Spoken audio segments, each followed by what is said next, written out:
예수님을 만난 사람들이라는 제목으로 말씀을 전할 텐데요. 우리가 사도행전 13장 말씀 1절에서 3절을 통해서 안디옥 교회를 여러분에게 소개를 해드렸습니다. 그래서 2000년 기독교 역사에서 모든 세대의 교회들이 꿈꿔왔던 모델과 같은 교회가 이 안디옥 교회예요.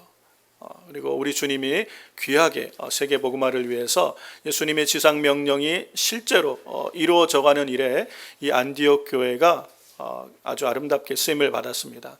하나님이 기뻐하시고 하나님이 귀하게 쓰신 교회는 특징들이 있다고 말씀을 드렸어요. 그래서 안디옥 교회에 가지고 있는, 그리고 오늘 우리 이 시대에 우리 교회와 성도들이 가져야 되는 중요한, 하나님께 쓰임받기 위한 삶 위에서 중요한 첫 번째 특징이 사랑이 넘치는 삶이 되어야 된다고 말씀드렸습니다. 안디옥 교회는 사랑이 넘치는 교회, 우리의 삶을 이끌어가는 그냥 삶의 한마디로 운영 시스템, 우리의 삶을 움직이게 하는 그 동기가 사랑이 되어질 때 하나님은 그 사람을 쓰시고 그 가정과 교회를 사용하시는 줄로 믿습니다. 우리 순전한 교회가 이 하나님의 사랑이 넘치는 교회가 되기를 주의 이름으로 축원합니다. 두 번째가 살아있는 예배를 드리는 교회를 우리 주님이 쓰신다고 말씀드렸어요. 주님이 우리 예배를 받으시면 우리 가운데 하나님이 응답하시고 하나님의 일들을 나타내십니다. 하나님을 경외하며 하나님을 살아있는 예배로 하나님을 예배하는 교회를 하나님이 쓰시는 거예요. 오늘 우리 순전한 교회가, 우리 성도님들 한 분 한 분의 예배가 주님이 받으시는 살아있는 예배를 드리는 우리의 예배가 되기를 주의 이름으로 축원합니다. 이 마지막 이 안디옥 교회의 세 번째 특징이 뭐냐면 예수님을 만난 사람들이 모인 교회가 이 안디옥 교회예요. 당연한 얘기를 하는 것 같은데요. 예수님을 만난다는 것, 예수님을 만난 사람들의 특징이 나와요. 여러분, 예수님을 만났다라는 것은 예수님을 만나면 반드시 따라오는 게 있는데 변화예요. 변화가 따라옵니다. 우리가 읽는 이 사도행전의 말씀에 나오는 많은 사람들, 그리고 복음서를 읽으면서 우리가 만나게 되는 예수님의 제자들의 모습들을 보면 한결같이 예수님을 만난 사람들에게 나타나는 공통적인 가장 큰 특징이 변화가 나타나는, 근데 그 변화가 급진적인 변화, 레디컬한 변화가 그들의 삶에 나타난다는 거예요. 복음서에서 우리가 만나는 예수님의 제자들을 보세요. 예수님의 제자들 중에는 어부 출신들이 많이 있었죠. 베드로, 야고보, 요한, 대표적인 사람들이에요. 근데 그들이 예수님을 만날 때, 예수님이 그들을 부르실 때 베드로가 배와 부친을 버려두고 예수를 쫓았다라고 누가복음 5장에 얘기를 하고 있죠.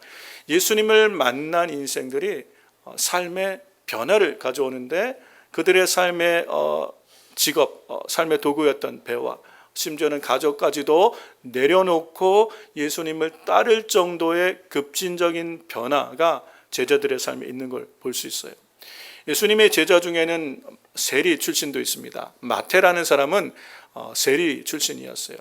여러분, 그 당시에 세리라는 직업은요, 백성들에게 좀 이렇게 눈총을 받는 것이 있지만 오늘 우리가 생각할 때 먹고 살기에 아주 좋은, 이런 표현을 잘 쓰면 그렇지만 철가방이라 그러나요? 그 공기업, 아주 그냥 너무 좋은 직장이에요. 너무 좋은 직장. 그래서 돈 잘 벌고 아주 편안한 그런 직장이 세리의 직업이었어요. 그 마태는 그 세리였어요. 그래서 먹고 사는데 전혀 지장 없고 그냥 인생을 그렇게 잘 즐기며 살아갈 수 있는, 만약에 이 땅의 삶에 이 땅의 영광이 목적이었으면 그 세리의 직업을 가지고 그냥 잘 살았으면 돼요. 그런데 이 마태가 예수님을 만나고 그 세리의 일을 내려놓고 예수님을 따라 나서게 됐죠. 급진적인 삶의 변화를, 그 안정적이고 편안한 삶을 내려놓고 예수님을 따르는 삶으로 바뀐 걸 볼 수 있어요. 예수님의 제자들 중에는, 예수님의 제자를 소개하는 성경에 보면 시몬이라는 사람이 나옵니다. 이 시몬을 설명할 때 젤롯인 시몬이라고 설명하기도 하고, 세번역 성경이나 현대인의 성경에는 열심당원인 시몬이라고 소개를 합니다. 예수님의 12제자 중에 한 명의 이름이에요. 시몬이라는 사람이. 이 사람을 열심당원이었다라고 말하는 것은 그 당시에 열심당원들은 어떤 사람이었냐면 좋은 표현으로 말하면 독립운동을 하던 사람이에요. 이스라엘 백성들, 이스라엘이 로마의 속국으로 있을 때 이스라엘의 독립을 위하여 이 갈릴리를 중심으로 활동했던 독립운동가들, 독립운동을 열심히 했던 사람들이 열심당원이었어요. 근데 반대로 로마 입장에서 그들을 보면 테러리스트라고도 볼 수 있는, 어쨌든 그들의 신념이 뚜렷했어요. 이스라엘의 독립에 그들의 삶을 들였어요. 나의 생애를 내가 옳다고 여기는 그 신념에 내 생애를 드릴 수 있는 분이에요. 여러분 386 시대들 우리 보면 자유, 평등, 인권을 위하여 그들의 젊음을 드린 분들이 있잖아요. 그렇죠? 바뀌지 않을 것 같은 그런 신념으로 살아가는 사람들이 있어요. 그런데 예수님을 만나면 이런 사람들도 변화돼요. 이 열심당원이었던 시몬도 예수님을 만난 다음에 독립운동의 인생을 걸었던 그 삶이 예수님을 따르는 삶으로 바뀌어요. 여러분 우리가 요즘 보는 분들 중에, 정치하시는 분들 중에 이전에 젊은 날에 대학생 때 그리고 20대 30대 정말 인권을 위하여 열심히 그 자유를 투쟁을 부르짖었던 분들 중에 변화되신 분들이 많아요. 예수님을 만나고 변화되어 바뀐 분들이 많아요. 예수님을 만난다는 게 이런 것이에요. 예수님을 만나면 삶이 급진적으로 변화가 가져옵니다. 그게 우리가 도덕적으로 윤리적으로 더 그렇게 성숙한 삶을 산다는 그런 의미보다 그렇게 점진적으로 우리가 바뀌어가지만 급진적인 변화라는 것은 예수님을 만나면 삶의 방향과 삶의 목적과 의미가 달라진다는 것이에요. 이전에는 이 세상 우리가 살아가는 땅의 영광을 추구하는 삶을 살던 우리가 예수님을 만나면 이제는 땅의 것이 아닌 하늘의 것, 하나님의 영광, 하늘의 영광을 내 인생의 목적으로 방향으로 추구하는 삶. 다른 말로 하면 내가 살아가는 삶의 가치관과 세계관이 정말로 크게 바뀐 삶을 살아가는 게 예수님을 만난 사람들의 삶에 나타나는 특징인 걸 볼 수 있다는 것이에요. 우리가 오늘 같이 나누는 이 사울이라는 사람, 청년, 지난 한 주간 사도행전 9장부터 10장까지 이 사울의 변화 그리고 고넬료의 변화를 우리가 새벽마다 나눴는데요. 사울이란 청년, 오늘 바울이란 사람도 예수님을 만난 다음에 그의 삶이 급진적으로 바뀐 사람이에요. 이 사울이란 이 사람은요 굉장히 집안도 좋았어요. 그러니까 나면서부터 로마 시민권을 가진 사람이었어요. 그러니까 사는데 지장이 없는 부유한 집안이었고 엘리트예요. 가말리엘 문화에서 공부를 했던, 그 당시 최고의 학문을 했던 엘리트. 거기다가 종교적 이 유대교를 향한 열심이 남보다 득심했다고 그랬어요. 열심히, 종교적 열심이, 유대교에 대한 충성이 대단해서 유대교와 반하는 기독교를 믿는 사람들을 다 잡아서 옥에 가두는데 앞장섰던 사람이죠. 스데반이 순교하는데 결정적인 역할을 했던 주동인물이 사울이라는 청년이었고, 그것 가지고 이 성에 차지 않아서 예루살렘에 있는 그리스도인들을 다 집집마다 찾아다녀서 그들을 끌어내서 옥에 가뒀던 주동인물이 사울이라는 청년이었어요. 그것까지도 이 분에 안 찼던 것 같아요. 이 유대교를 향한 열심이 얼마나 대단하냐면 예루살렘을 넘어서 다메섹이란 지역까지, 먼 지역까지 찾아가서 거기서 예수 믿는 사람들을 끌어다 옥에 가두려고 대제사장에게, 오늘로 말하면 수색 영장 같은 거겠죠, 공문을 받아서 가던 길에 이 다메섹 도상에서 예수님을 만났잖아요. 부활하신 예수님을 만나고 이 사울이란 청년이 변화되죠. 여러분, 바로 직전까지 교회를 다니고 예수 믿는 사람을 핍박하고 포행하고 박해하던 사람이 예수님을 만나고 그 즉시 다메섹에서 예수님을 전하는 사람으로, 전도자로 바뀌는 이 급격한 삶의 변화를 사울은 경험했어요. 예수님을 만난다는 것은 여러분 우리 삶에 급격한 변화를 가져오는 사건이에요. 그런데 이게 그냥 변화가 아니라 우리 인생을 송두리째 바꿔놓는 그런 변화가 예수님을 만나기 전과 만난 후에 있다는 것을 우리는 성경을 통해서, 성경의 인물을 통해서 볼 수 있죠. 그 얘기는 잘 들어보세요. 예수님을 만난다는 것은요, 우리의 일생의 가장 큰 사건이라는 거예요. 예수님을 경험한다는 것은 우리가 한평생 살아가는 우리의 생애에서 가장 놀라운 사건이요, 가장 엄청난 사건이란 걸 알 수 있어요. 왜요? 예수님을 만난 사람마다 전부 다 일생이 크게 바뀌었으니까, 그들의 삶이 완전히 바뀌는 삶을 경험한 걸 보면 이 예수님을 만난다는 것은 대단히 중요한 사건인 걸 알 수 있어요. 여러분 오늘 우리도 다 예수님을 만나고 예수님을 경험하셨죠? 그런 우리는 얼마큼 우리의 삶에 큰 변화가 있습니까? 우리 여기 지금 예배 드리시는 분들 예수님 만나고 엄청난 삶의 변화를 경험하신 분들이 여기 많아요. 그게 내가 윤리적이고 도덕적이고 그렇게 사람들에게 내세울 만한 삶의 모습, 외모를 말하는 것이 아니라 내 삶의 방식, 내가 세상을 바라보는 관점이 바뀌고요, 사람을 상대하는 기준과 이 관점이 바뀌는, 세계관이 바뀌는 삶을 경험한 분이 여기 얼마나 많아요. 이전에는 나밖에 모르고 내 육신의 삶, 나의 성공을 위하여 무엇이도 할 수 있다고 생각했던 내 삶의 방식이 바뀌어서 이제는 다른 사람을 위하여, 예수님을 위하여 내게 가장 소중하다고 여겼던 것도 헌신하고 포기할 수 있는 삶으로 바뀌신 분들이에요. 놀라운 변화라는 얘기. 이런 변화가 예수님을 만난다는 것 안에 있다는 걸 알 수 있죠. 그러면 우리 일생의 가장 큰 사건, 내가 이 땅을 살아가면서 경험하는 가장 최고의 사건은 예수님을 만난다는 것인 걸 알 수 있어요. 여기 젊은 형제자매들 무슨 얘기인지 알겠어요? 예수님을 만난다는 게 이렇게 중요한 사건이에요. 예수님을 만나면 변화되게 되어 있다는 것이. 그러면 우리는 우리에게 한번 물어볼 수 있어요. 예수님을 만난 후에 나는 얼만큼 변화되었는가? 내가 살아가는 삶의 방식, 내가 세상을 보는 이 관점과 기준, 내가 추구하는 삶의 목적과 방향은 얼만큼 바뀌었는가 우리에게 물어볼 수 있죠.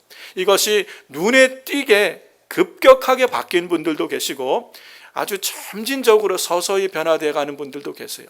그런데 문제는 도무지 조금 더 바뀌지 않았다 그럴 때는 우리는 질문을 해봐야 돼요. 나는 정말로 예수님을 만났는가라는 질문을 해봐야 돼요. 그런데 여러분 그런 말을 많이 들어보셨을 거예요. 예수님 만나셨어요? 예수님 경험하셨어요? 이런 질문들을 종종 들어오셨죠.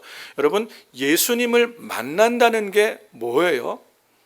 예수님을 만난다. 저도 이게 제가 젊었을 때에 10대, 20대에 이게 참 저 안에 이게 숙제였어요. 저는 모태신앙이고 어려서 태중에 저희 어머님께서 저를 서원하셔서 주의 종이 되어야 된다를 알고 자랐는데 예수님을 만난다는 얘기를 들을 때마다 제 안에 예수님을 나는 너무 친근하고 예수님이 좋은데 예수님을 만난다. 내가 예수님을 인격적으로 만난 적이 있나? 라는 질문을 하게 됐어요.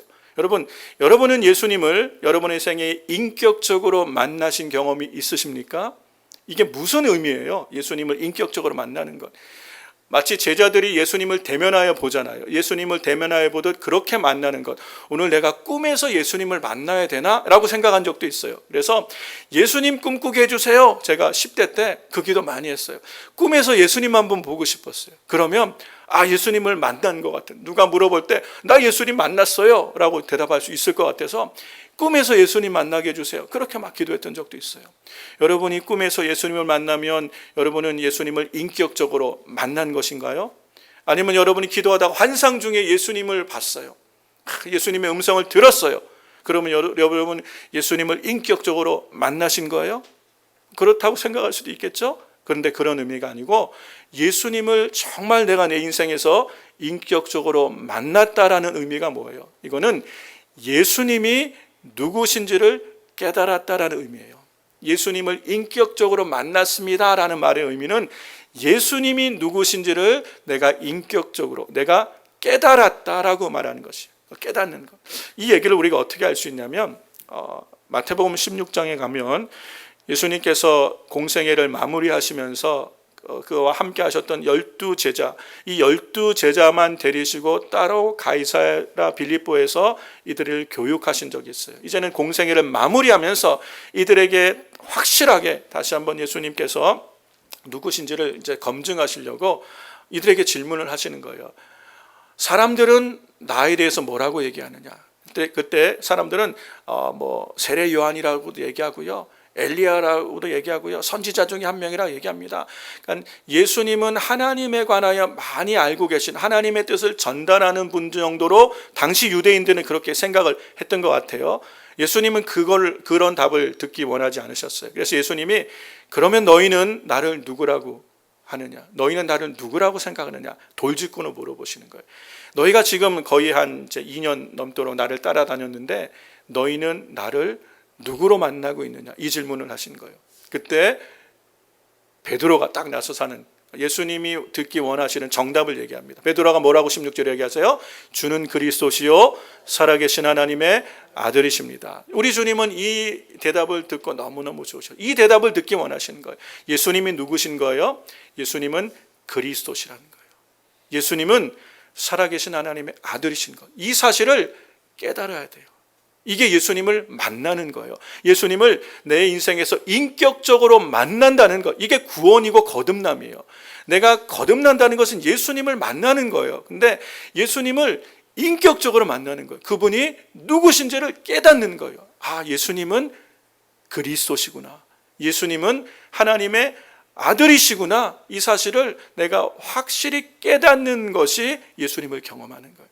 여러분, 신앙생활을 평생 해도요, 어쩌면 우리가 교회를 다녀도 모태신앙이고, 교회를 오래 다니다 보니까 집사님이 되시고 안수집사도 되고 장로님도 되시고 심지어 목회자가 되는 분들도 있어요. 그런데 예수님을 인격적으로 만나지 못할 수도 있다는 거예요.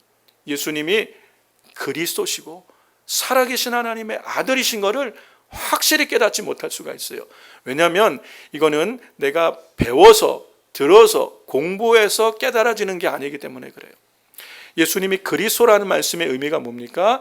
그리스도라는 말씀, 예수님은 그리스도십니다. 이 고백이요, 유대인들에게는 아주 쉬웠어요. 오늘 우리는 이게 예수님은 그리스도십니다 라는 말이 참 이게 의미가 설명을 해야 되는 말이지만, 유대인들은 그리스도를 기다려왔어요. 그리스도란 말이 히브리어로 메시아라는 뜻이죠. 구원자예요. 우리를 구원하실, 이스라엘 백성, 하나님의 택한 백성을 구원하실 자란 믿는 것이에요. 그들은 정치적인 의미로 그들이 구원을 의미한 것이지만 분명히 그리스도라는 것은 구원자라는 의미예요. 이것은 성경에서 더 우리에게는 더 분명하게 말씀하셨죠. 우리를 죄와 사망의 권세에서 우리를 구원하실 분. 사도행전 우리가 큐티하면서 베드로가 고넬료에게 설명하는 내용이 뭐예요? 이 이름을 힘입어 우리가 죄사함을 얻게, 우리로 죄사함을 얻게 하시는 분이 그리스도라는 거예요. 죄와 사망의 권세에 매여서 우리의 일생을 종로로 다며 살아가던, 그리고 그 죄로 말미암아 심판에 이를 수밖에 없는 우리 인생을, 우리를 구원하시는 구원자가 바로 예수님이십니다라는 이 고백이 예수님은 그리스도이십니다라는 것이에요. 여러분, 우리가 이걸 깨달을 수 있어요. 내가 구원이 필요한 존재라는 것을 이전에는 잘 몰라요. 그냥 내게 허락하신 이 세상에서 그냥 열심히 살고 내가 원하는 대로 내가 바라고 소망하는 것을 얻고 누리며 살아가면 인생 잘 살았다 라고 생각하는 정도지, 우리가 죄로부터 구원받아야 될 존재라는 걸 잘 몰라요. 그런데 누가 나를 이 죄에서, 이 사망 권세에서, 하나님의 진노와 심판에서 구원할 수 있을까? 이걸 깊이 생각하지 않고 살아가요. 그런데 예수님이 바로 나를 이 모든 죄와 사망에서 구원하실 구원자이심을 깨닫게 하시는 것, 깨닫는 것, 이게 예수님을 만난다는 거예요. 인격적으로 만난다는 거예요. 또 한 가지, 예수님은 살아계신 하나님의 아들이다라고, 이렇게 주님은 살아계신 하나님의 아들이십니다라고 고백할 수 있는 것이, 하나님의 아들이라는 이 표현은요, 그 당시 로마의 황제에게 했던 표현이에요.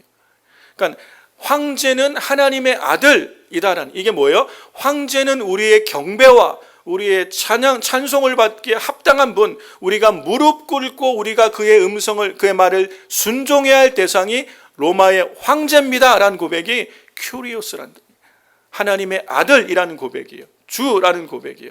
그런데 그렇지가, 로마의 황제, 이 세상의 실권을, 살아있는 권력을 갖고 있는 로마의 황제가 아니라 예수님께서 초라해 보이고 볼품없어 보이는 갈릴리 나사렛 청년인 예수님이야말로 진정으로 살아있는 하나님의 아들, 살아있는 권력, 나의 왕이십니다라는 고백이에요. 내 삶의 주인이십니다라는 고백이에요. 나의 찬송을 받으시기에 합당하신 분이고, 내 인생의 면류관을 내어드려도 조금도 부족하지 않는, 내가 무릎 꿇고 내가 순종해야 될 대상이 예수님이십니다는 고백이 예수님은 살아계신 하나님의 아들이십니다는 이 고백이에요. 이 고백을 베드로가 한 것이에요. 예수님이 이젠 됐다라는 생각을 하셨겠죠. 여러분, 이 고백이 예수님을 우리가 인격적으로 만났다는 그 만남의 의미예요. 이걸 깨닫는 거예요. 예수님은 그리스도시고 살아계신 하나님의 아들인 것. 그런데요, 이걸 깨닫는 게 우리 예수님께서 17절에 베드로에게 하신 말씀을 잘 주목해 보세요. 예수께서 대답하여 가라사대 바요나 시몬아, 요한의 아들 시몬아, 내가 복이 있다. 지금 이 고백을 하는 베드로에게 너는 정말 복을 받았다. 하나님께 은혜를 입었구나. 하나님의 큰 은총을 입었구나. 이 얘기를 하는 거예요. 왜냐하면 이를 내게 알게 한 이는 혈육이 아니요 하늘에 계신 내 아버지시니라. 이 말씀이 굉장히 중요해요. 지금 예수님은 그리스도시고 예수님은 살아계신 하나님의 아들이시라는 사실을 베드로가 깨달았잖아요. 고백했잖아요. 이거는 베드로가 이걸 알게 하는 것이 혈육이 아니라는 거예요. 베드로가 누구에게 들어서 누구에게 배워서 예수님을 보았기 때문에 깨달은 것이 아니라 이 사실을 깨닫게 하신 분이 누구란 얘기예요? 하늘에 계신 내 아버지시다. 하나님께 속한 일이란, 영적인 일이란 거예요.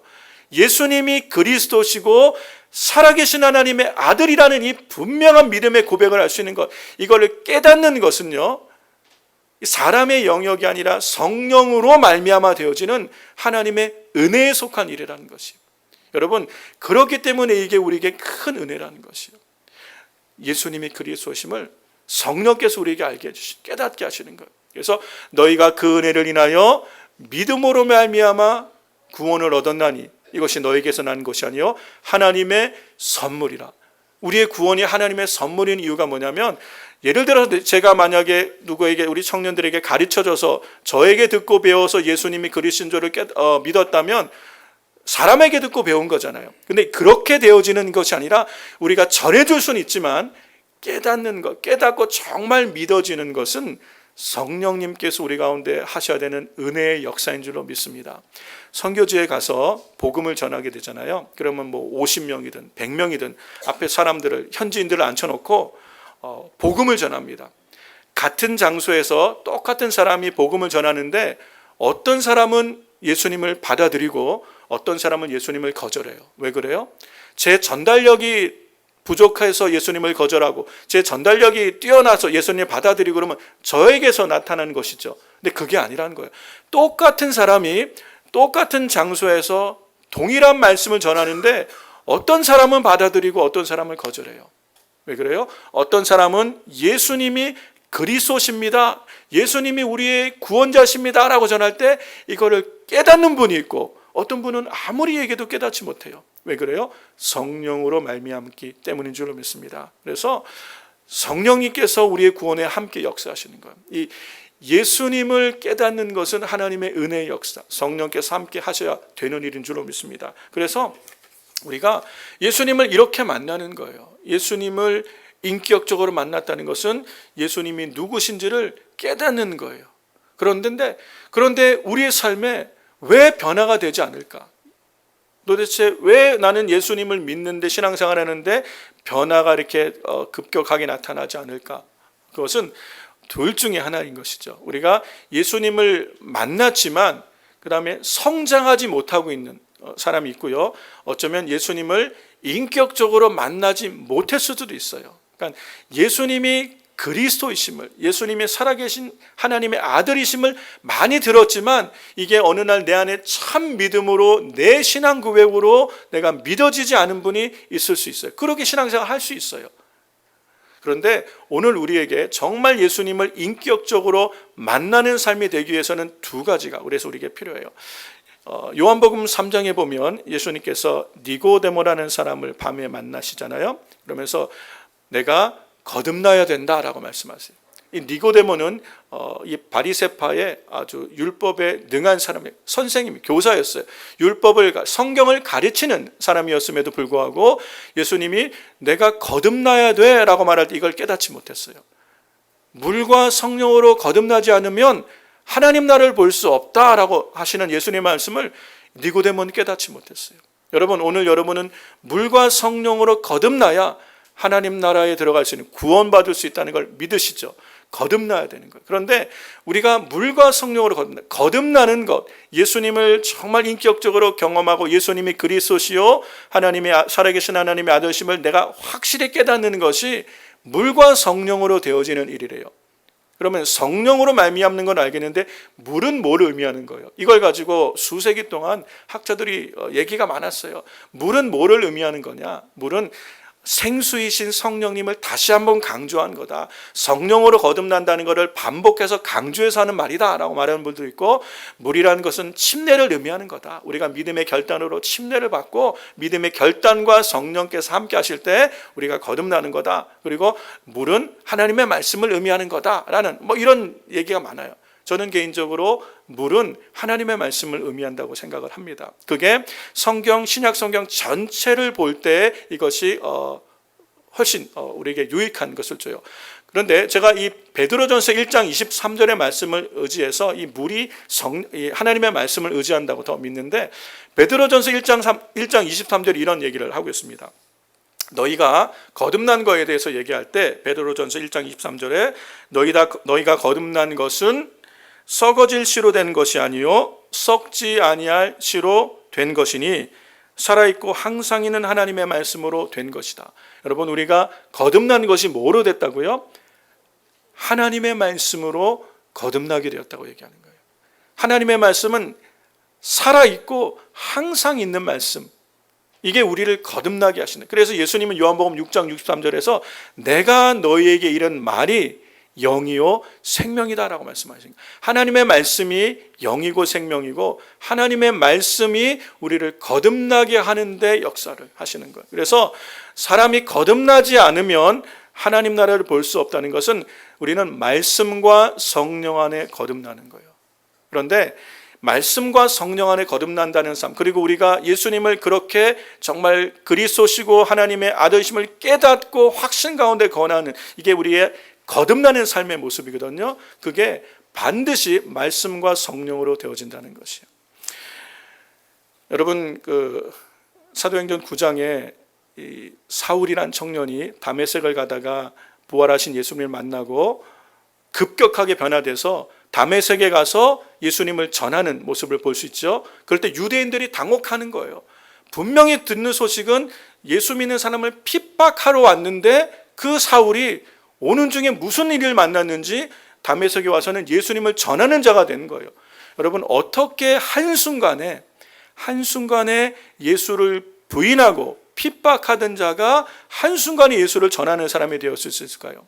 그게 모든 사람에게 이런 일이 일어나는 건 아니에요. 그런데 사울은 하나님의 말씀인 구약을 잘 알던 사람이에요. 구약에 능통했던 사람이에요. 다만 그의 눈이 가리워져서 깨닫지 못해서 구약의 그 많은 말씀들이 그리스도를 의미하고 예수님을 의미하는 건지 깨닫지 못했을 뿐이지, 구약에 관한 많은 지식을 갖고 있던 사람이기 때문에 성령님 안에서 이 사울의 눈이 열어지고 나니까 깨달아지는 거예요. 이 모든 구약의 말씀은 예수님을 말하는 거였구나. 깨달아지니까 확신을 가지고 예수님을 전하게 되는 거예요.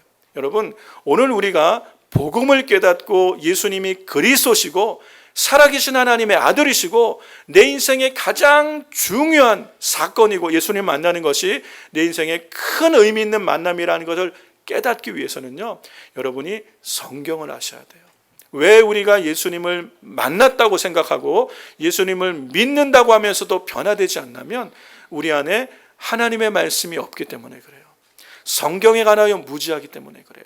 성령님은요, 반드시 믿는 자들과 함께 하시고 역사하시는데요, 어떻게 성령님이 우리 안에 역사하시냐면 말씀과 함께 역사하시는 거예요. 우리가 하나님의 말씀을 듣고 보고 깨닫고 여러분이 말씀을 묵상하실 때마다 성령 하나님께서 우리의 눈을 열어주실 때 구약의 말씀이든 신약의 말씀이든 말씀이 능력으로 경험되고 이 구약의 말씀이 예수님을 말씀하셨던구나라는 것을 깨닫게 하시는 분이 성령님이신 거예요. 그래서 사도 바울이 에베소에 있는 교인들에게 편지를 하면서 했던 이 성경 안에 보면 성령께서 이 일을 하신다는 걸 우리에게 말씀해 주세요. 에베소서 1장에 보면 17절에서 19절까지의 말씀을 같이 보면 우리 주 예수 그리스도의 하나님 영광의 아버지께서 지혜와 계시의 정신을 너희에게 주사, 이게 지금 사도 바울이 에베소에 있는 성도들, 교인들을 축복하며 내가 너희를 생각할 때마다 항상 이렇게 하나님께 기도한다라고 16절에 얘기하고 뭘 기도한지를 얘기하는 겁니다.